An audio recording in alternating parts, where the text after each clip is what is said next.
it's interesting because our ideology assumes that if women remain pregnant indefinitely, all women will develop preeclampsia.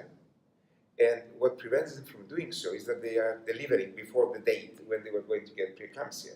In the original model from David Wright, if a pregnancy was to continue indefinitely, all women would develop preeclampsia on average on the 55th week of pregnancy. This is analogous to all men will develop cancer of the prostate on average at the age of 110. But of course, the vast majority of men will be dead for some other reasons before they develop the cancer of the prostate. If we think of it like that all women can potentially develop term preeclampsia, and what saves them from doing so is term delivery, you could argue that the best treatment to avoid term preeclampsia is actually iatrogenic preterm delivery. And I am 100% certain that within the next 3 to 5 years, we will see studies that will be screening for term preeclampsia and delivering these women at 38 weeks, and that would have a massive dramatic reduction in the rate of term preeclampsia. Now, the second problem that we have with term preeclampsia is that the effectiveness of screening. Screening at 12 weeks, and screening at 20 weeks, and screening even at 30 weeks will only identify about 45, maximum 50% of the women that will develop term preeclampsia.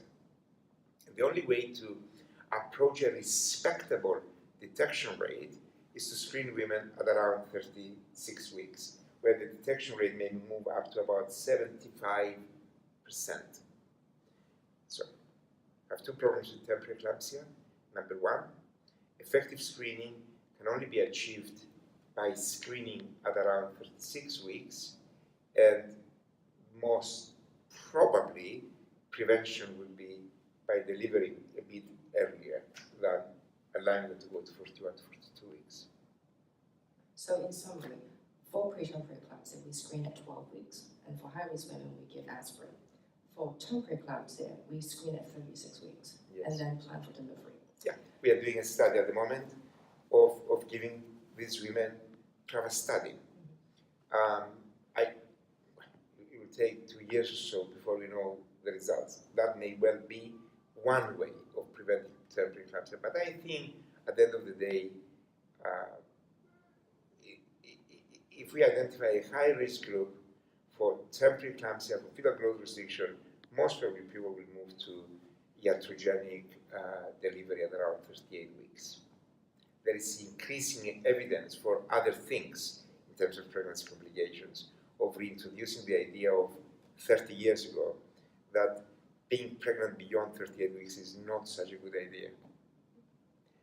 We will have swings, like we always do. People will swing to inducing everybody at 38 weeks, then we'll have a few accidents, then we'll have an increased rate of cesarean sections. Although the trials themselves are saying that that is not going to happen, I'm sure that in clinical practice it will happen, and then we'll swing back and women will not want us to interfere, and we'll have this game of induce everybody, let everybody go natural to the end. But I think some of the term problems are problems of term. So, of aging of the placenta, and you will not be able to cure them.